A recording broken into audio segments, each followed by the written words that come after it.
Episode of the mother and son को।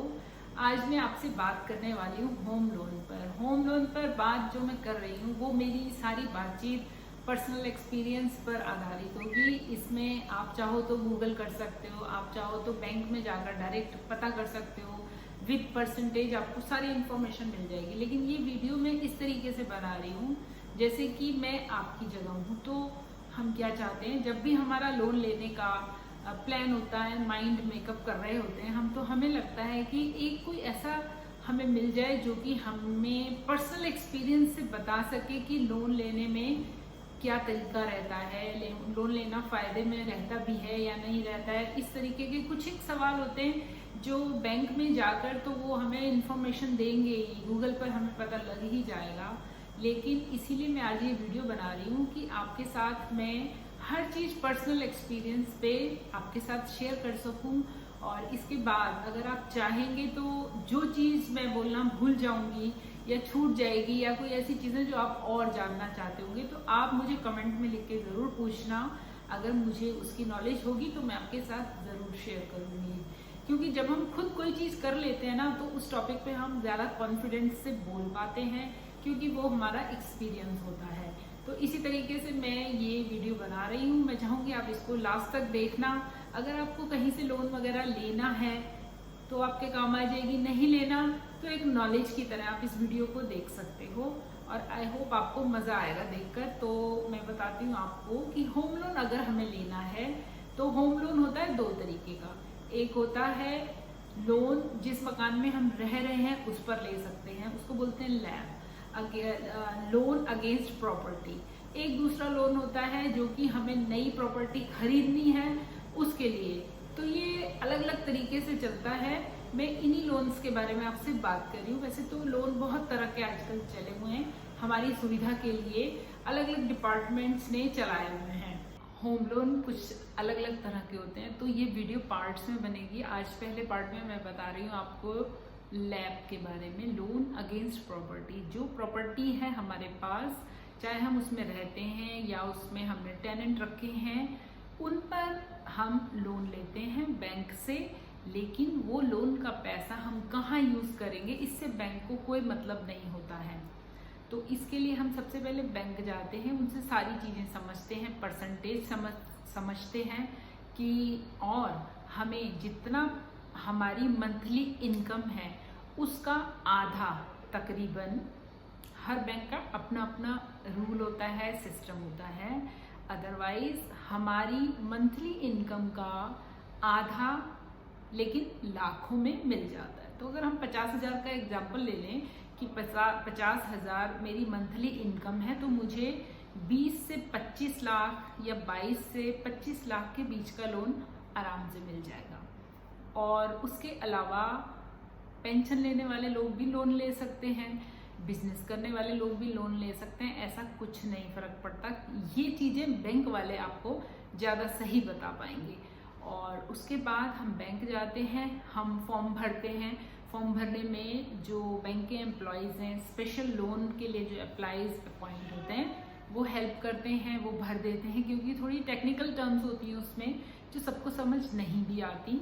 तो वो भरने के बाद वो हमें डॉक्यूमेंट्स की लिस्ट दे देते हैं कि आप ये डॉक्यूमेंट्स अब लेके आइए, इस फॉर्म के साथ इनको लगाया जाएगा और फिर आपका केस जो है आगे प्रोसीड होगा।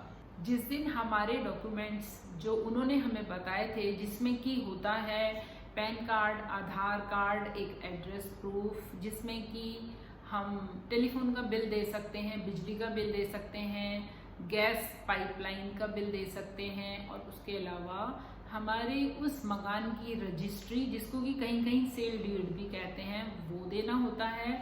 उसके बाद एक होता है बायर सेलर एग्रीमेंट, वो देना होता है। और उसके साथ एक होता है पोजेशन लेटर, जो कि बिल्डर से हमें मिलता है या जहां भी हम मकान खरीदते हैं वहां से मिलता है। जो ये पेपर्स के नाम मैंने बोले हैं, इनकी जो टेक्निकल टर्म है, हो सकता है दूसरी जगह कुछ कुछ और नामों से बोलते हों। जैसा कि मुझे भी ये लोन लेते हुए पता लगा कि दिल्ली में जिसको रजिस्ट्री बोला जाता है उसको यहाँ पर सेल डीड बोला जाता है।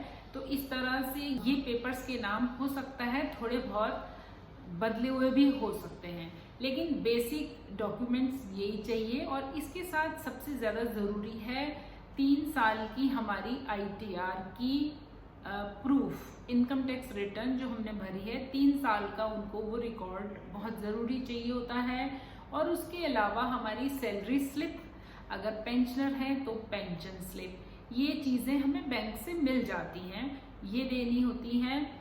और उसके बाद ये पेपर सारे लेने के साथ साथ वो लोग हमसे चेक के थ्रू अपने हैंडलिंग चार्जेस लेते हैं, जो हर बैंक के उनके रूल के हिसाब से अलग अलग होते हैं, लेकिन थाउजेंड्स में होते हैं। वो उसको तुरंत कैश भी करा लेते हैं।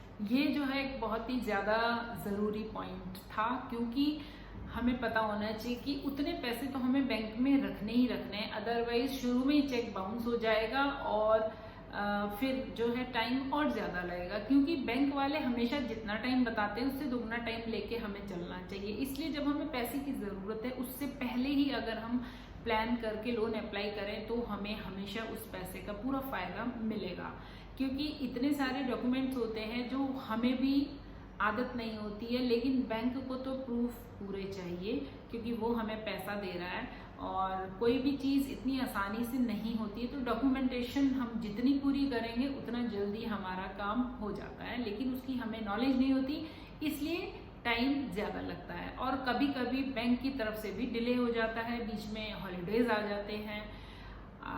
उसके अलावा अब ये डॉक्यूमेंट्स देने के बाद हमारे पास घर में बैंक की तरफ से 2 से लेके 4 विजिट होती हैं। अलग अलग बैंक का आप सोच के चलना, सबका अलग अलग होगा। मैं जितना बोल रही हूँ एक्यूरेट कभी किसी का नहीं होगा।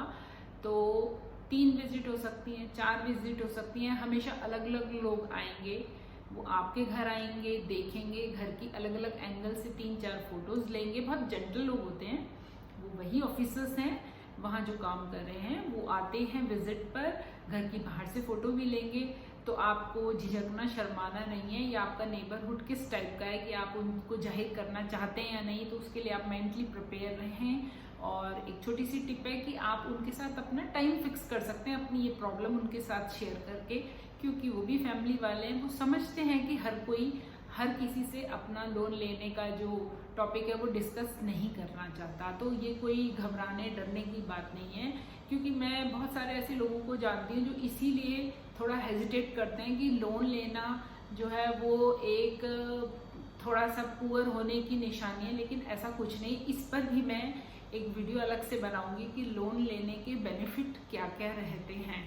बैंक के एम्प्लॉयज़ की विजिट हमारे घर में होने के बाद, वो फोटोज़ खींचने के बाद जब वो सेटिस्फाइड हो जाते हैं और साथ साथ उधर वो हमारे डॉक्यूमेंट्स पे भी काम कर रहे होते हैं, जिसमें मैं आपको बताना भूल गई, हमें अपने बैंक की ट्रांजैक्शंस की भी कॉपी उनको देनी होती है 6 महीने की। तो वो जब हम उनके हर क्राइटेरिया को फुलफिल कर लेते हैं, उसके बाद वो हमें बताते हैं कि आपके डॉक्यूमेंट्स पूरे रेडी हैं, अब आप हमें बताइए कि आपका लोन हम पास कर दें, हमारी तरफ से कोई प्रॉब्लम नहीं है। तो फिर हम उनको बताते हैं कि हाँ, ये हमें लोन आप सैंक्शन कर दीजिए। सैंक्शन जब हमारी तरफ से ओके होता है तो उसके बाद फिर एक पेपर्स का अलग सिलसिला शुरू होता है। उसमें अब पेपर्स बनते हैं अथॉरिटी के, जिस शहर में आप हैं वहाँ की अथॉरिटी के। जैसे अगर मैं अभी नोएडा रहती हूँ तो नोएडा अथॉरिटी के पेपर बनेंगे। अगर मैं दिल्ली में अपना ये लोन ले रही हूँ तो दिल्ली की जो अथॉरिटी है, रजिस्ट्रार ऑफिस हैं, वो सब पे वहाँ सबसे मुझे ओके आएगा कि हाँ, उनकी जो ज़मीन उनसे मैंने ली है उस पर मैं ये लोन ले रही हूँ, तो उनको कोई ऑब्जेक्शन नहीं है।